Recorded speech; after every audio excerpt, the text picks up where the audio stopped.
Hello नमस्कार दोस्तों, स्वागत है आप सभी का हमारे यूट्यूब चैनल सत्येंद्र गुरुजी पे। दोस्तों इस वीडियो में आपको बताऊंगा रीजनिंग की टॉप 15 प्रश्न के बारे में। दोस्तों आप कोई सा भी एग्जाम देंगे तो आपके पेपर में ऐसा प्रश्न हमेशा देखने को मिलेंगे, क्योंकि रीजनिंग में कुछ सेट पैटर्न के प्रश्न होते हैं जो हमेशा पूछे जाते हैं। उन प्रश्नों को दोस्तों इस वीडियो में शामिल किया हूँ और इन सभी प्रश्नों को सॉल्व करने के लिए इस वीडियो में आपको बहुत ही आसान ट्रिक बताऊंगा, जिसकी सहायता से दोस्तों आप इन सभी प्रश्नों को बिना पेन उठाए सॉल्व करेंगे मात्र कुछ ही सेकंड में। और इस वीडियो में आपको किस तरीके के प्रश्न के बारे में बताएंगे दोस्तों, जैसे कि प्रश्न हम लोग के सामने दिया है। प्रश्न है, ध्यान से देखेंगे। जिस प्रकार ताजमहल का संबंध आगरा से है, ठीक उसी प्रकार पुराना किला का संबंध क्वेश्चन मार्क से है। इन क्वेश्चन मार्क की जगह इन चारों ऑप्शन में से कौन सा ऑप्शन आएगा। और भी प्रश्न है, दी गई आकृति में त्रिभुज की संख्या ज्ञात करें। ये हमारा जो आकृति दी गई है इसमें कितना त्रिभुज है, इसके लिए 4 ऑप्शन दी गई है। ठीक है, और ये पार्ट नंबर हम लोगों का 24 है दोस्तों। जिसने पार्ट नंबर 23 तक नहीं देखे हैं तो इस चैनल के वीडियो सेक्शन में जाकर जरूर देख लीजिए, क्योंकि सारे का सारे पार्ट मोस्ट इंपोर्टेंट प्रश्न का है। तो आइए दोस्तों देखते हैं पहले नंबर प्रश्न से कि क्या कह रहा है और कैसे करेंगे इस तरीके के प्रश्न को। चलिए, पहला प्रश्न आप लोग के सामने आ चुका है। आप लोग वीडियो को रोक लीजिए और अपने से ट्राई कीजिए और जरूर कमेंट करके बताइए कि आपने कितने प्रश्न सही कर पाए। चलिए हम बताते हैं।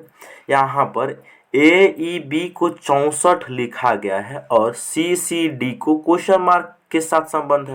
यानी कहने का मतलब जिस प्रकार से ए ई बी को 64 लिखा गया है, सेम उसी प्रकार सी सी डी को क्या लिखा जाएगा। ये क्वेश्चन मार्क की जगह इन चारों ऑप्शन में से कौन सा ऑप्शन आएगा। चलिए तो ये बात को समझिए कि यहाँ पर क्या लॉजिक है मेरे दोस्त। सबसे पहले हम देखेंगे ए ई बी से 64 कैसे बन सकता है। देखो क्या है, ए है उसके बाद में ई है उसके बाद में बी है। ए ई बी से 64 कैसे बन सकता है, इसको तुम पहचानो। या तुम इसको ऐसे भी लिख सकते हो, 64 से लिखा गया है, उतार ही लो, 12 कर लो इसको। उसी प्रकार सी सी डी का जो रिलेशन है वो क्वेश्चन मार्क से, क्वेश्चन मार्क का ही वैल्यू हम लोगों को बताना है। चलो यहाँ पर देखो कि ए ई बी से 64 कैसे बन सकता है। यहाँ पर ए का स्थान 1 होता है, ई का स्थान होता है 5 और बी का स्थान कितना होता है 2। इन सबको जोड़कर देखो कितना हो रहा है। इन सब के जोड़ो, सबको जोड़ रहे हो तो हो रहा है कितना, 5 1 6 और 2 कितना हो रहा है, 8 हो रहा है। लेकिन इस 8 का हम लोग स्क्वायर कर देंगे तो 8 का स्क्वायर कितना होता है मेरे दोस्त, 64, जो कि ऊपर लिखा गया। यानी इनके प्लेस वैल्यू को आपस में ऐड करके उसका स्क्वायर कर देने से 64 मिल गया। उसी प्रकार सी सी डी में हम लोग कर देंगे। सी का स्थान होता है 3, सी का स्थान होता है 3, डी का स्थान होता है 4। ये बात को आप लोग जानते हैं। इन सभी को जोड़ेंगे तो कितना हो जाएगा मेरे दोस्त, 3 और 3 6 और 4 कितना, 10 हो जाएगा। और जब इस 10 का हम लोग स्क्वायर कर देंगे तो कितना हो जाएगा, 10 का स्क्वायर 100 होता है। तो इस प्रश्न का जो राइट आंसर हो जाएगा मेरे दोस्त, ऑप्शन नंबर बी हो जाएगा सही। ठीक है, तो मैं उम्मीद करता हूँ कि आप इन सारे प्रश्न को बहुत ही अच्छे तरीके से समझ चुके होंगे। बढ़ते हैं अब हम लोग नेक्स्ट क्वेश्चन की ओर। नेक्स्ट क्वेश्चन है मेरे दोस्त, कह रहा है वह शब्द चुनिए जो दिए गए शब्द के अक्षरों का प्रयोग करके नहीं बनाया जा सकता है। वह शब्द चुनिए जो दिए गए अक्षरों का प्रयोग करके नहीं बनाया जा सकता। जैसे कि हमारे पास एक मूल शब्द दिया गया है यहाँ पर ई वाला, इसका यूज करके इन चारों ऑप्शन में से कौन सा ऑप्शन है जिसको हम नहीं बना सकते हैं। तो देखो यहाँ यानी ऑप्शन नंबर ए बना सकते हैं तब जब ऑप्शन ए का टोटल जितना भी इसमें लेटर है सारे लेटर इसमें मौजूद हो। इसका लॉजिक ये होता है, तो चेक करो, सी ओ यू आर, ऊपर में सी ओ यू आर साथ ही दे दिए, उसके बाद एस यहाँ पर है, उसके बाद ई है। इसको मतलब इसको तो हम बना सकते हैं क्योंकि जितना भी वर्ड है ना, जितना भी लेटर है सारे ऊपर मौजूद है। अच्छा, ऑप्शन नंबर हम बी को चेक करते हैं। जी आर ए, ऊपर में जी है, उसके बाद आर है, बिल्कुल है, उसके बाद ए है, उसके बाद सी है, बिल्कुल सी भी है, उसके बाद मेरे दोस्त ई है। इसका मतलब इसको भी हम बना सकते हैं। अच्छा, ऑप्शन नंबर सी को हम चेक करेंगे। ऑप्शन नंबर सी में क्या है, एस ई सी, एस है, उसके बाद ई है, उसके बाद सी है, उसके बाद यू है, उसके बाद आर है, अच्छा मेरे दोस्त, फिर से यहाँ पर ई आ गया। मूल शब्द में ई का प्रयोग एक बार किया गया है, जबकि ऑप्शन नंबर सी में ई दोबारा आ गया। तो दोबारा ई हम अपने मन से नहीं लगा सकते, इसीलिए ऑप्शन नंबर सी को नहीं बना सकते हैं मेरे दोस्त, क्योंकि मूल शब्द में जो ई का ई लेटर का यूज एक बार किया गया है, जबकि ऑप्शन में 2 बार हो रहा है, इसीलिए ऑप्शन सी हम नहीं बना जा सकते हैं। हमें ऑप्शन डी के चेक करने की बिल्कुल आवश्यकता नहीं, क्योंकि ऑप्शन सी मिल ही चुका है, तो ऑप्शन डी तो फिक्स है कि बन जाएगा। नेक्स्ट क्वेश्चन क्या है, 3 नंबर प्रश्न है, विषम की पहचान करे। विषम की पहचान करे, देखो जब हमारा ये विषम का पहचान करे 4 या 4 से ज्यादा अंक में दिया जाए, जैसे ये देख रहे हैं 4 अंक में है, 4 अंक में है, 4 अंक में है, 4 अंक में है, 4 या 4 से ज्यादा अंक हो, तो उसमें हम लोग जानते हैं क्या लॉजिक ढूंढते हैं, उसमें सम का रिलेशन हम लोग ढूंढते हैं, यानी सारे अक्षर को आपस में ऐड करके देखते हैं, उसमें रिलेशन कुछ ना कुछ बनेगा। बिल्कुल 8 है, ये कितना हो जाएगा 9, 9 है, ये कितना हो जाएगा 10, 10 में 0 को जोड़ेंगे तो कितना हो जाएगा 10, इन सारे को जोड़ रहे हैं तो 10 आ रहा है। या तुम इसको लिख कर भी जोड़ सकते हो, कैसे, 8 प्लस में 8 के बाद प्लस 1 है, 8 प्लस 1 प्लस 0, इन सब को जोड़ो, कितना हो रहा है 8 1 9 1 कितना हो रहा है 10 हो रहा है, इनको जोड़ा गया है। बिल्कुल यहाँ पर तुम डायरेक्ट जोड़ लो, कोई दिक्कत नहीं है। 1 का 2 3, 3 और 3 6, 6 और 4 कितना हो जाएगा मेरे दोस्त, इसको भी जोड़ने पर 10 आ रहा है। अच्छा नीचे जोड़ो, 1 का 1 2, 2 में 8 को जोड़ेंगे तो 10, 10 में हम 9 को जोड़ेंगे तो कितना हो जाएगा मेरे दोस्त 19 हो जाएगा। ऑप्शन नंबर हम सी को चेक करते हैं, 9 1 10, 10 में 0 जोड़ेंगे तो 0 होगा। इसका मतलब इनका सम कितना आ रहा है, इनका भी सम मेरे दोस्त 10 आ रहा है। तो मेरे दोस्त यहाँ से आपको एक चीज नजर आ रहा होगा, सारे ऑप्शन को जोड़ने पर 10 आ रहा है, जबकि ऑप्शन नंबर डी में 19 आ रहा है, तो इसका राइट आंसर ऑप्शन डी हो जाएगा। कैसे किए हैं इस प्रश्न को, कुछ नहीं, यहाँ पर करना क्या है, जितना भी वर्ड लिखा यहाँ पर नंबर लिखा हुआ सारे को 1 डिजिट एक एक डिजिट करके जोड़ो। जिस ऑप्शन को जो यहाँ 3 ऑप्शन को जोड़ने पर 10 आ रहा है, जबकि ऑप्शन नंबर डी में ऐसा बात नहीं है, इसमें 19 आ रहा है, तो इसलिए ये वाला अलग हो जाएगा। नेक्स्ट क्वेश्चन है, जिस प्रकार ताजमहल का संबंध आगरा से है, ठीक उसी प्रकार पुराना किला का संबंध क्वेश्चन मार्क से है, और हम लोगों को क्वेश्चन मार्क का ही वैल्यू को बताना है। तो यहाँ देखेंगे कि हम लोग क्या लॉजिक को लगा सकते हैं। यहाँ सबसे पहले देखेंगे, यहाँ पर हम लोग देख रहे हैं क्या है, दिल्ली है, उसके बाद जयपुर है, उसके बाद हैदराबाद है, उसके बाद जोधपुर है, इनमें से सबसे अलग क्या होगा। तो देखो हम सभी लोग जानते हैं जो ताजमहल है वो आगरा में स्थित है, जो ताजमहल है वो कहाँ स्थित है, आगरा में।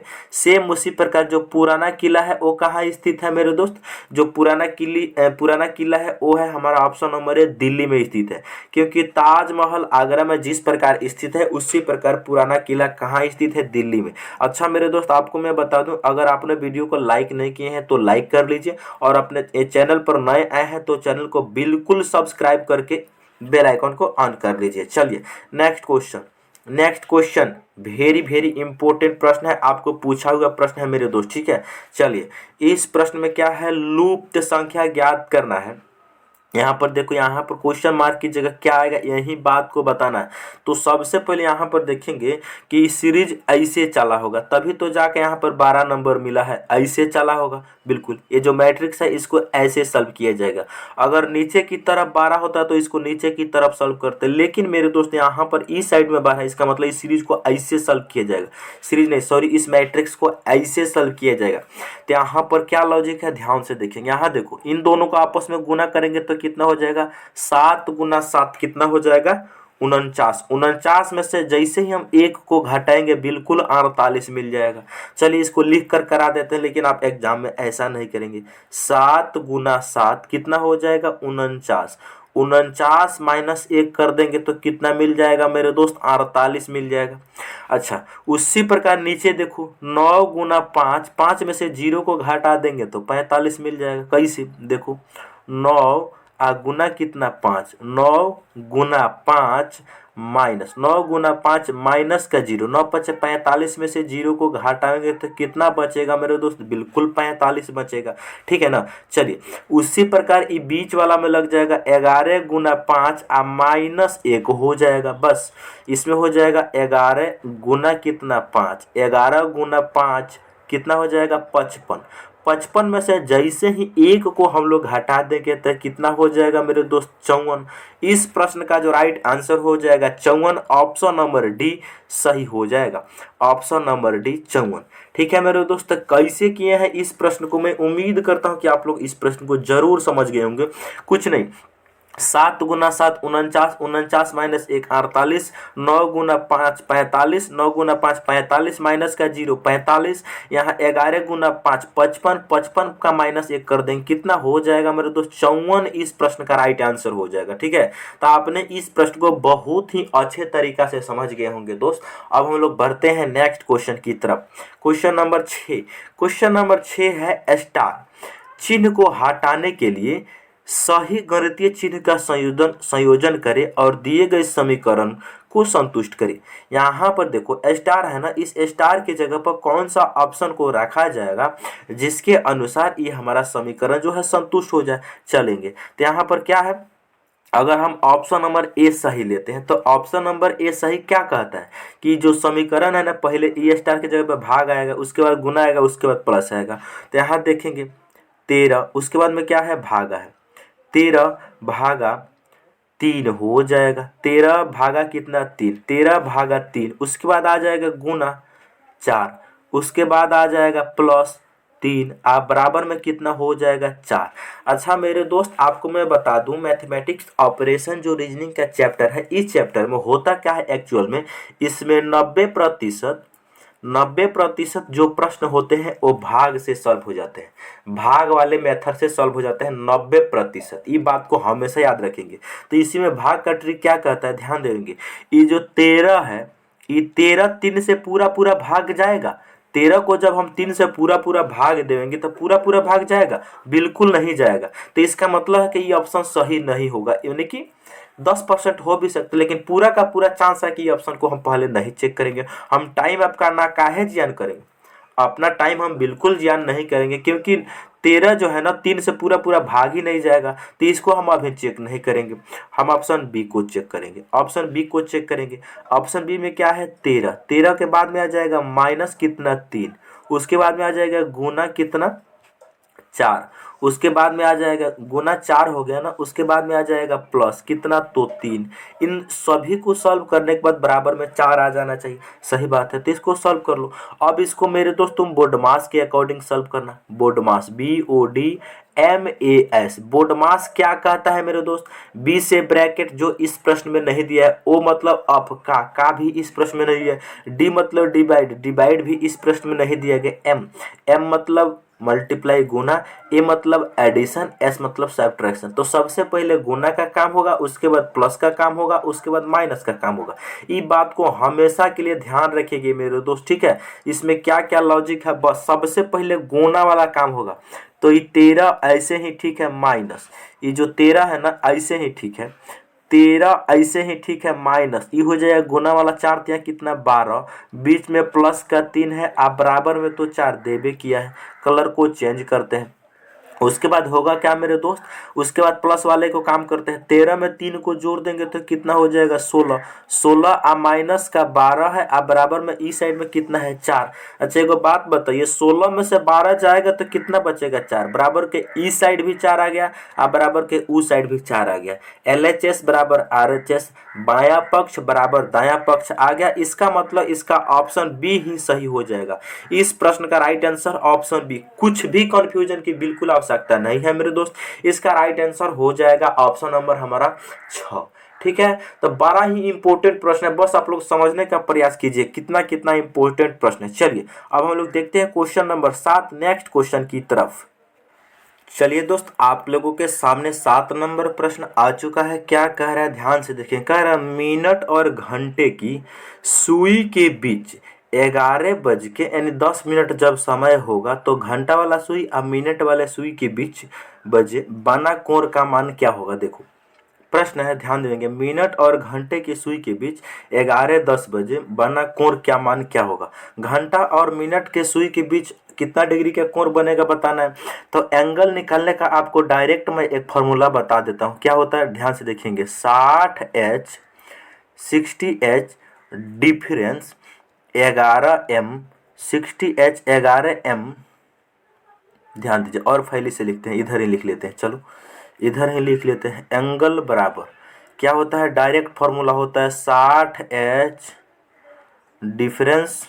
डिफरेंस का मतलब होता है घटाना, जो 12 वैल्यू आएगा उसी को घटाते हैं। डिफरेंस 11M बाटा में 2, बस इसी फॉर्मूला पर हम लोग पुट कर देंगे, हमारा आंसर आ जाएगा। H बराबर घंटा, M बराबर मिनट, A बराबर कोण। तो कोण निकालने के लिए हम लोग क्या करेंगे, 60H 60 है ना, बिल्कुल। उसके बाद में क्या है, H है, H के जगह पर घंटा, H के जगह पर घंटा कितना है 11 है, माइनस यहाँ पर क्या है 11M बराबर मिनट, मिनट कितना है 10 है, बाटा कर देना है 2, बस बाटा 2 कर देना है। अच्छा, यहाँ पर हम लोग देखेंगे जब 60 गुना 11 करेंगे तो 11 छक 66 कितना हो जाएगा, 660 हो जाएगा, बीच में माइनस हो जाएगा। 11 गुना 10 करेंगे तो ई हो जाएगा 110, अब बाटा में हो जाएगा 2। आगे देखेंगे मेरे दोस्त, जब 660 में से 110 को हम घटाएंगे तो कितना बचेगा,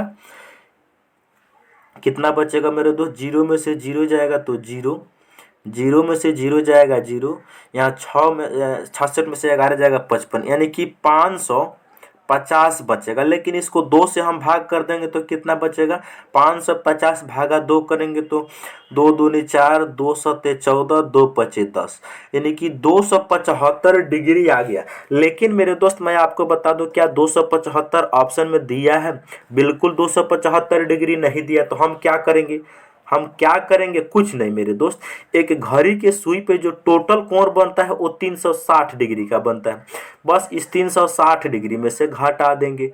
360 डिग्री में से 275 डिग्री को हम घटा देंगे, कितना बचेगा, यानी कि बच जाएगा कितना, तो 10 में से 5 जाएगा तो 5 बचेगा, यहाँ बचा कितना, 5 बचा, 15 में से 7 जाएगा तो यानी कि 85 डिग्री इसका राइट आंसर हो जाएगा मेरे दोस्त, ऑप्शन नंबर सी। कितना आसान और मजेदार प्रश्न है मेरे दोस्त। चलिए नेक्स्ट प्रश्न की ओर अब हम लोग बढ़ते हैं। नेक्स्ट प्रश्न क्या कहता है, नेक्स्ट प्रश्न है 8 नंबर। 8 नंबर प्रश्न कहता है, यदि 26 जनवरी 1904 को शुक्रवार है तो 9 जून 1904 को कौन सा दिन होगा। ये बात को समझिए मेरे दोस्त, कहने का मतलब 26 क्या है, जनवरी, तो हम इंग्लिश में ही लिख लेते हैं JAN। 26 जनवरी को कौन सा दिन था, 26 जनवरी 1904 को शुक्रवार था। 1904 को कौन सा दिन था, 1904 को कौन सा दिन था, शुक्रवार। शुक्रवार को इंग्लिश में लिख लेते हैं फ्राइडे। कोई दिक्कत नहीं, FRI फ्राइडे हो गया, फ्राइडे। यानी 26 जनवरी 1904 को फ्राइडे था। तो हम लोगों से पूछा जा रहा है कि 9 जून, बता दीजिए 9 जून, JUN 9 जून 1904 को सप्ताह का कौन सा दिन होगा, यह बात को बताना है। तो कुछ तो ना करना है, इसमें कितना आसान प्रश्न है मेरे। देखो यहाँ पर साल वाला चेंज है, ईयर भी चेंज है दोनों जगह। जब ईयर चेंज हो, महीना अलग हो और दिन अलग हो, यहाँ 26 जनवरी और 9 जून, यानी कि यहाँ क्या करेंगे मेरे दोस्त, जो महीना और दिन चेंज है ना, तो कुछ नहीं करेंगे। 26 जनवरी से लेकर 9 जून तक हम टोटल विषम दिन की संख्या निकालेंगे, और विषम दिन जो संख्या निकलेगा वो हम जनवरी से जून में जा रहे हैं, तो हम लोग क्या करेंगे, इस फ्राइडे में उन निकाले गए और डेज को प्लस या माइनस कर देंगे, हमारा आंसर आ जाएगा। सही बात है।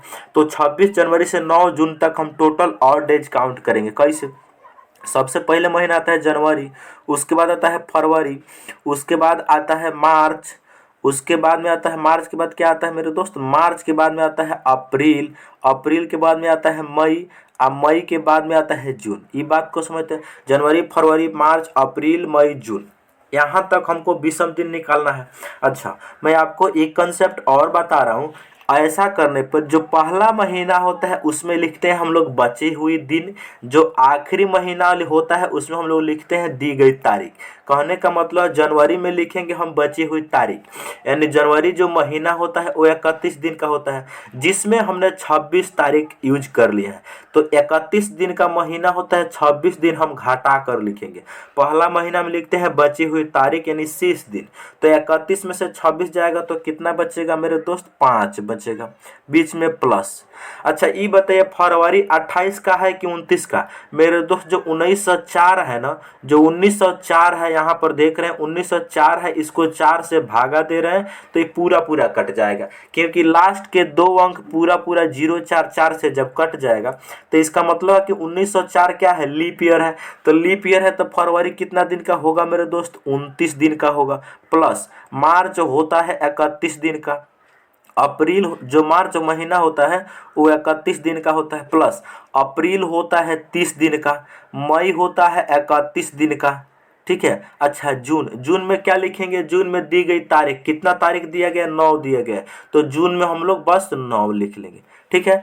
अब हम क्या करेंगे मेरे दोस्त, इनको ऐड करेंगे आपस में, इन सारे को ऐड करेंगे। अच्छा इसमें जितना भी 7 से कटने वाला है उसको 7 के रिमाइंडर ही लिख लो, 5 ई तो 7 से छोटा है। 29 को 7 से भागा करेंगे तो 7 चौका 28, रिमाइंडर कितना, एक शेषफल बचा।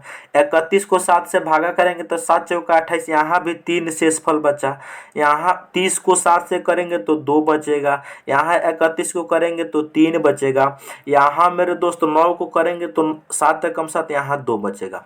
अब इन सारे को तुम ऐड कर लो, सारे का ऐड करो, 5 1 6, 6 व 3 9, 9 व 2 11, 11 या 3 14, 14 2 कितना हो गया 16, टोटल 16 हो गया। फिर 7 से ज्यादा हो गया तो 7 से भाग करके इसका शेषफल निकालेंगे तो 7 दूनी 14, कितना 2 आ गया मेरे दोस्त, क्या 2 शेषफल आ गया। 26 जनवरी से लेकर 9 जून तक टोटल 2 शेषफल आया, ठीक है।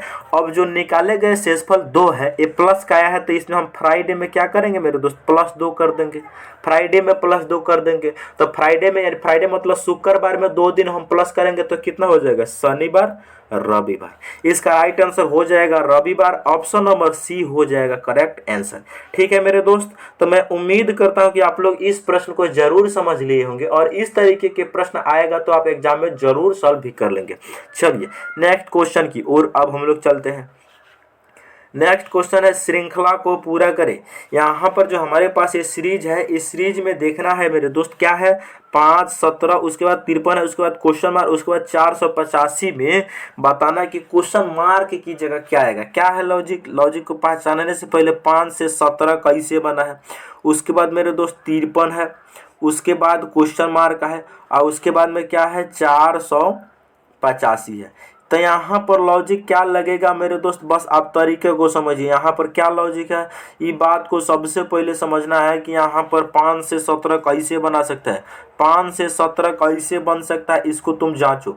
5 से 17 बनाने के लिए मेरे दोस्त करना क्या होगा, 5 गुना 3, 5 गुना 3 कितना हो जाएगा 15। आप 15 में जब हम 2 को जोड़ेंगे तो जाके 17 बनेगा। 5 गुना 3 15, 15 2 17, 17 से मेरे दोस्त 53 कैसे बन सकता है, 17 से 53 बनने के लिए फिर से 3 से गुना, 17 क्या 51, और 51 में 2 को हम लोग जब ऐड करेंगे तो जाके 53 बन जाएगा। सेम उसी प्रकार 53 और गुना कर देंगे हम लोग 3, 53 गुना 3 करके +2 कर देंगे, बिल्कुल। तो 53 गुना 3 कितना हो जाएगा मेरे दोस्त, अलग ही करके देख लेते हैं। 53 गुना 3 कितना हो जाएगा, 3 3 की 9, अब 5 3 15, 159 और 2 इसमें हम जब ऐड कर देंगे 53, 53 गुना 3, 3 3 की 9 और 5 3 15, 159, 59 में जो दो जोड़ देंगे तो कितना हो जाएगा मेरे दोस्त, 161 हो जाएगा। तो इसका मतलब क्वेश्चन मार्क की जगह क्या आ जाएगा मेरे दोस्त, 161 आ जाएगा। गुना 2 करके, सॉरी गुना 3 करके +2 करने से कितना आ गया 161। इसका मतलब क्वेश्चन मार्क की जगह 161 आ गया। तो इसको गुना करना है 3 से, आप +2 करने के बाद मेरे दोस्त कितना आना चाहिए, 485 आना चाहिए, बिल्कुल। तो करके देखते हैं, 161 गुना 3, 1 3 3 और 6 3 की 18 के आप हासिल कितना, 1 3 3 6 3 की 18 के 8 हासिल, 1 3 एकम 3 1 4, 483। अब +2 जैसे ही करेंगे मेरे दोस्त बिल्कुल बन जाएगा 485।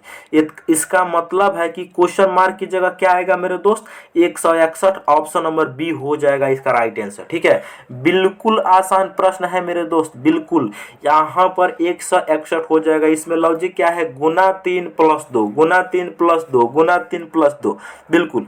नेक्स्ट क्वेश्चन की ओर अब हम लोग बढ़ते हैं। Next question, next question number 10 कह रहा है, एक व्यक्ति की ओर इशारा करते हुए राशि ने कहा। एक व्यक्ति की ओर इशारा करते हुए राशि ने कहा, वह जो शब्द है वो व्यक्ति के लिए हुआ। ये ब्लड रिलेशन का प्रश्न है, वो भी पॉइंटिंग फॉर्म का मेरे दोस्त। क्या है? एक व्यक्ति की ओर इशारा करते हुए राशि ने कहा, क्या कहा? वह जो शब्द है व्यक्ति के लिए हो रहा है। इसको बिना पेन भी हम बता सकते हैं मेरे दोस्त। कैसे? वह मेरे पति। ओहो, ये जो राशि है ये क्या है? राशि क्या है? फीमेल है, औरत है। औरत है, ये व्यक्ति की ओर बता रहा है। क्या बता रहे हैं? मेरे पति, यानी इसके पति, पति की पत्नी, मेरे पति की पत्नी, मेरे पति की पत्नी। ये औरत जो है बता रही है मेरे पति की पत्नी, औरत खुद हो गई, की पुत्री, की पुत्री यानी इसकी बेटी हो गई। बेटी का भाई है, बेटी का भाई है, इसका मतलब ये औरत के बेटी का भाई, ये औरत का कौन लगेगा? इसका पुत्र लगेगा। तो इसका राइट आंसर ऑप्शन ए हो जाएगा।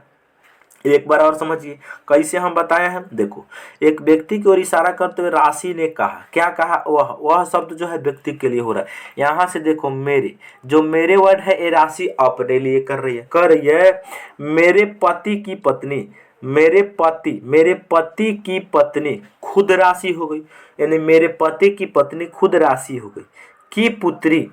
की पुत्री उसकी बेटी हो गई। का भाई, बेटी का भाई, उसका पुत्र हो गया। इसका राइट आंसर ऑप्शन ए हो गया मेरे दोस्त। ठीक है, तो इस प्रश्न में बिल्कुल भी फैमिली ट्री बनाने की हमें जरूरत नहीं पड़ी। अच्छा, आपको मैं दूसरा तरीका से भी बता सकता हूँ फैमिली ट्री बनाकर। एक फैमिली ट्री बनाने हैं, ब्लड रिलेशन हम सिखाए हैं आपको। अगर आप लोगों ने नहीं देखे हैं तो हमारे चैनल पर एक वीडियो पाया हुआ है, जाकर आप लोग वहां से जरूर देख सकते हैं कि फैमिली ट्री हम कैसे बनाते हैं। फैमिली ट्री में एक्चुअल हम क्या करते हैं, जहां भी पुरुष होता है, पुरुष जहाँ भी होता है उस पुरुष को हम लोग मेरे दोस्त त्रिभुज में बंद करते हैं, और जहाँ भी महिला होती है ना उस महिला को हम लोग वृत्त में बंद करते हैं। और इसके अनुसार पुरुष जेंडर के लिए त्रिभुज यूज करते हैं, महिला जेंडर के लिए वृत्त यूज करते हैं।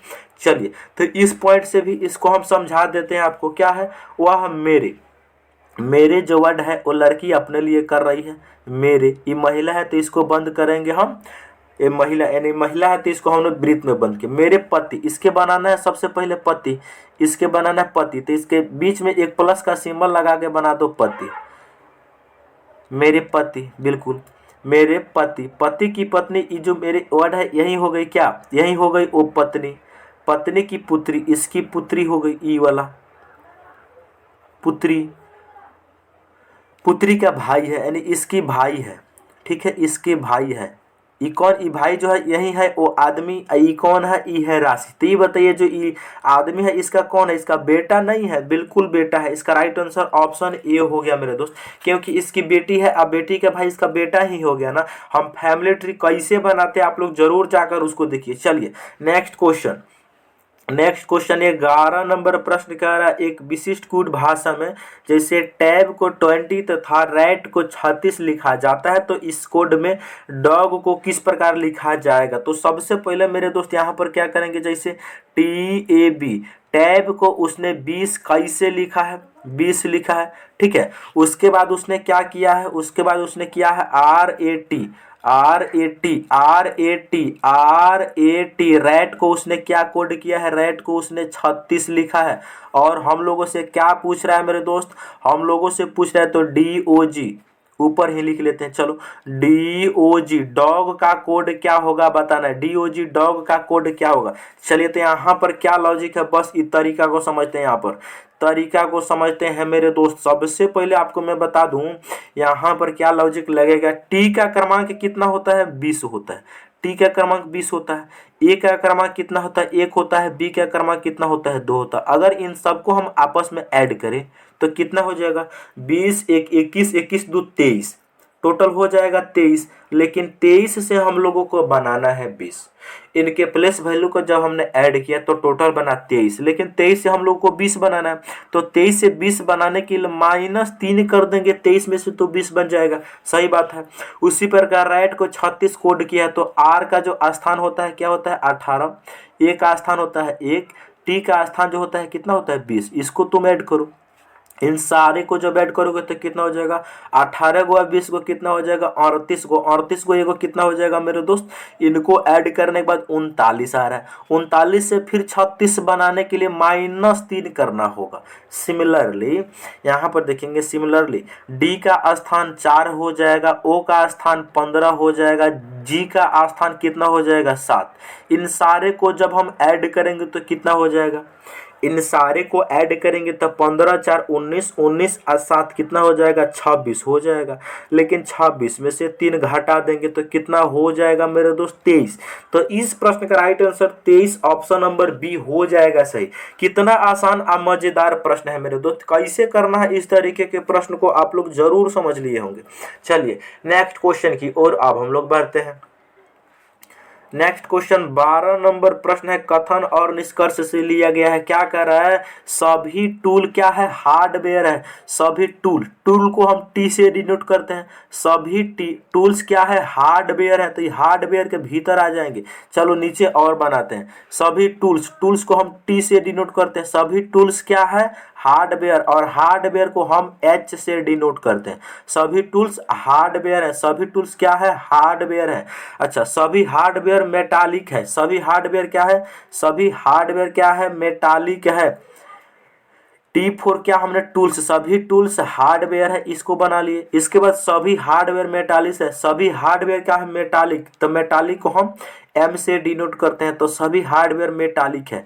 इसका हम लोग वेन डायग्राम बना लिए। हम लोगों से प्रश्न जो निष्कर्ष के रूप में पूछा गया, क्या पूछा जा रहा है, पूछा जा रहा है सभी मेटालिक टूल है, सभी मेटालिक टूल है। ई बताइए, यहाँ पर ई बताइए आप लोग कि सभी मेटालिक टूल है, यानी मेटालिक का ये पूरा भाग, क्या इतना भाग है, बिल्कुल नहीं है। मेटालिक का कुछ भाग ही टूल है, इसीलिए ऑप्शन ए गलत हो गया।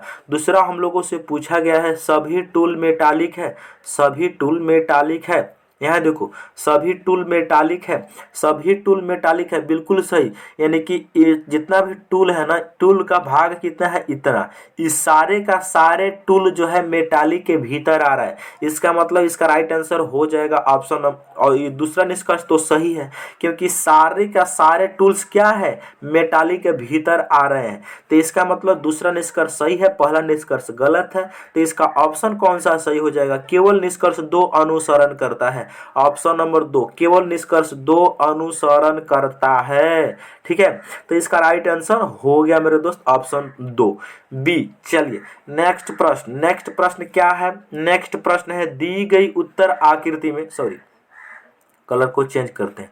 कह रहा है दी गई आकृति किस उत्तर आकृति में अंतर्निहित है।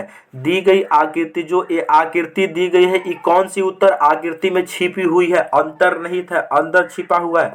तो सबसे पहले इसका हम लॉजिक ढूंढेंगे कि यहाँ पर क्या है, एक बॉक्स की तरह है। इस बॉक्स के आधा भाग में से ये जो अंडा की तरह सर्किल की तरफ दिखा है, इसके कॉर्नर पे ऐसा लग रहा है। तो ये कौन सा ऑप्शन में है मेरे दोस्त, ध्यान से देखेंगे।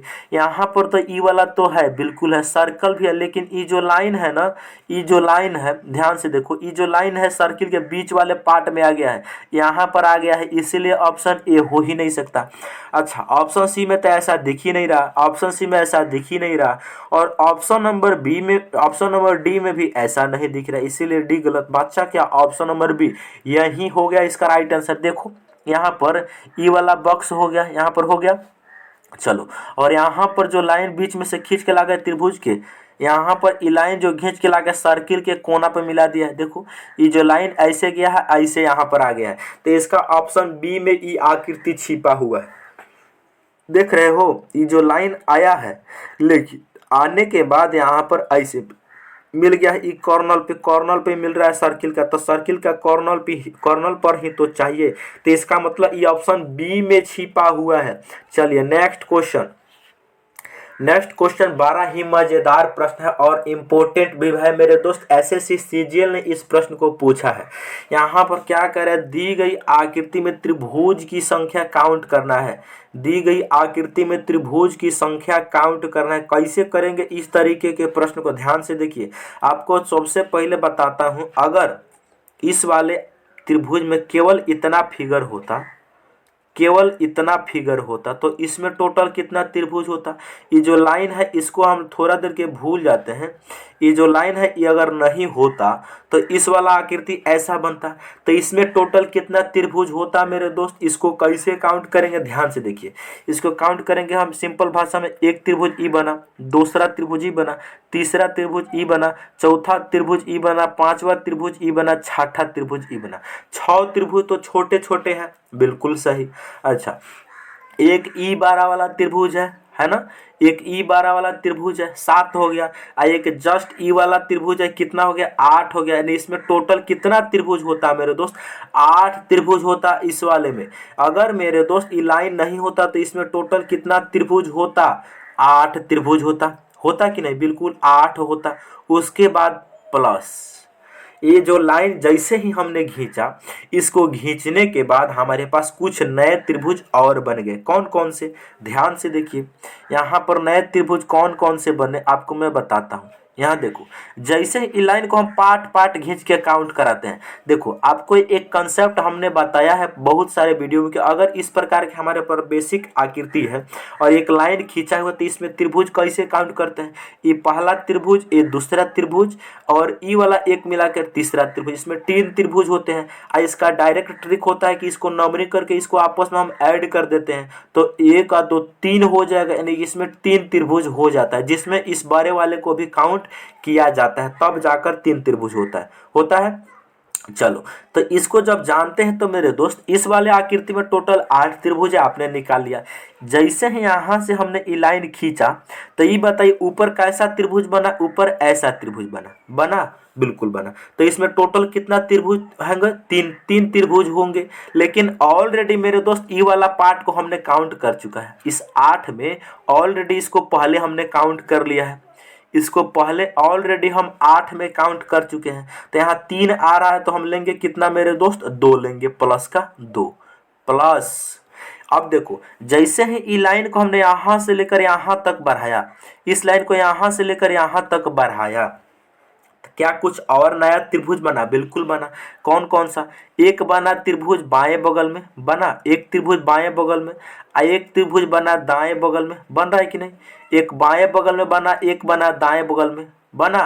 यहाँ पर भी मेरे दोस्त वो लॉजिक लग सकता है, यहाँ पर 3 त्रिभुज यहाँ भी होगा तो ये 12 वाला त्रिभुज 8 में हमने काउंट कर रखा है तो इसको हम नहीं ले सकते। तो इस लाइन को पूरा जब हमने खींचा तो कितना बना, 2 त्रिभुज और बना। जैसे ही इस लाइन को यहाँ खींचा तो 2 त्रिभुज मेरे पास और बना। ये बात को आप लोग समझे कि नहीं समझे, बिल्कुल। ई लाइन को खींचने से टोटल कितना त्रिभुज, देखो ई लाइन को खींचने से टोटल कितना त्रिभुज, 2 त्रिभुज एक्स्ट्रा मिले, बिल्कुल। प्लस जब इसको हमने लाइन को यहाँ तक खींचा, जब इस लाइन को हमने यहाँ तक खींचा तो एक त्रिभुज मिला दाहिने बगल, एक त्रिभुज मिला बाएं बगल, तो 2 त्रिभुज इस पूरे लाइन को खींचने के बाद मिला, बीच में प्लस। अच्छा, जब इस लाइन को हमने यहाँ तक खींच दिया, जब इस लाइन को हमने यहाँ तक खींच दिया तो कोई और त्रिभुज बना, बिल्कुल बना। देखो कौन कौन सा, एक ई पूरा वाला, एक ई पूरा वाला बना, एक ई पूरा वाला बना, जस्ट एक ई पूरा वाला बना, जस्ट एक दाहिने और जस्ट एक बाएं, बन रहा है कि नहीं बन रहा है, ध्यान से देखो।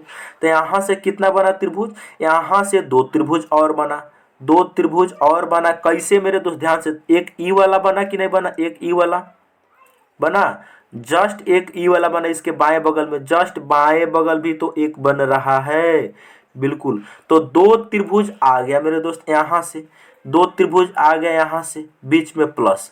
अच्छा, जैसा काम हमने ऊपर से नीचे आने में किए हैं वैसा काम हम नीचे से ऊपर जाने में भी कर सकते हैं, बिल्कुल। तो नीचे से ऊपर जाने में करेंगे तो इस वाले जो छोटा त्रिभुज बना इसमें टोटल कितना त्रिभुज होंगे, तो इसमें भी 2 त्रिभुज होंगे, तो 2 इसमें भी हमने ऐड किया, प्लस। अच्छा, जब ई लाइन को यहाँ तक हम लेंगे, जब इस लाइन को यहाँ तक ही लेंगे तो 2 त्रिभुज यहाँ से भी बनेंगे। कौन कौन से, 2 त्रिभुज यहाँ से में बनेंगे, एक बनेगा बाएं बगल, एक बनेगा दाहिने बगल। 2 त्रिभुज यहाँ से भी बनेंगे कि नहीं, बिल्कुल बनेंगे। 2 त्रिभुज यहाँ से भी बनेंगे, ठीक है, प्लस और बनेंगे। जब इस लाइन को पूरा यहाँ तक हमने खींच दिया तो हमारे पर फिर एक नया त्रिभुज ई वाला बना, बना, लेकिन इस त्रिभुज को मेरे दोस्त ऊपर से आने में हम काउंट कर चुके हैं कि नहीं। यहाँ पर जो ई वाला हमने प्लस किया है इसमें काउंट कर चुके हैं ई वाला, यही दो त्रिभुज थे जिसको हमने काउंट किया, तो इसको तो हमने काउंट कर लिया है, तो इसको हम नहीं ले सकते। चलो, और जो बचा अब इसी को हम ऐड कर देंगे, हमारा टोटल कितना त्रिभुज बन जाएगा, इसको देखो ध्यान से, टोटल कितना त्रिभुज बन गया यहाँ देखो।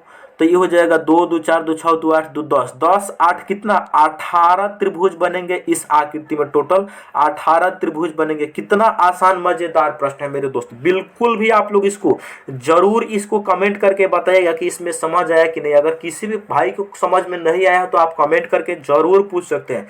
नेक्स्ट क्वेश्चन की ओर अब हम बढ़ते हैं। नेक्स्ट क्वेश्चन और लास्ट क्वेश्चन क्या है, एक ही पासे के 3 अलग अलग स्थिति दर्शाई गई है, उस संख्या का चयन करें जो एक दर्शाने वाले फलक के विपरीत फलक पर होगी। यहाँ पर बताना है हम लोगों को, हमारे पास यहाँ पर 3 आकृति, एक डाइस के 3 अलग अलग आकृति दी गई है, और इस आकृति में हम लोगों से क्या पूछा जा रहा है, हम लोगों से पूछा जा रहा है कि एक दर्शाने वाले फलक के विपरीत संख्या, यानी जो एक है ना इसके अपोजिट जो इधर नीचे होंगे ना वहां पर कितना लिखा होगा, ये बात को बताना है। तो आप क्या करेंगे, जब एक से ज़्यादा फिगर दी गई होती है तो उसमें हम लोग क्या करते हैं, 1 कॉमन ट्रिक लगा देते हैं। तो ये दोनों आकृति में 1 कॉमन ट्रिक हम लगा सकते हैं। 1 कॉमन ट्रिक क्या कहता है, जो कॉमन नंबर होती है, जैसे इस वाले में 3 कॉमन है, इन यहाँ पर 3 है, यहाँ भी 3 है, दोनों में जो भी कॉमन होती है उसको हम लोग ऊपर नीचे लिख लेते हैं। जो भी कॉमन नंबर है उसको ऊपर नीचे लिख लेंगे।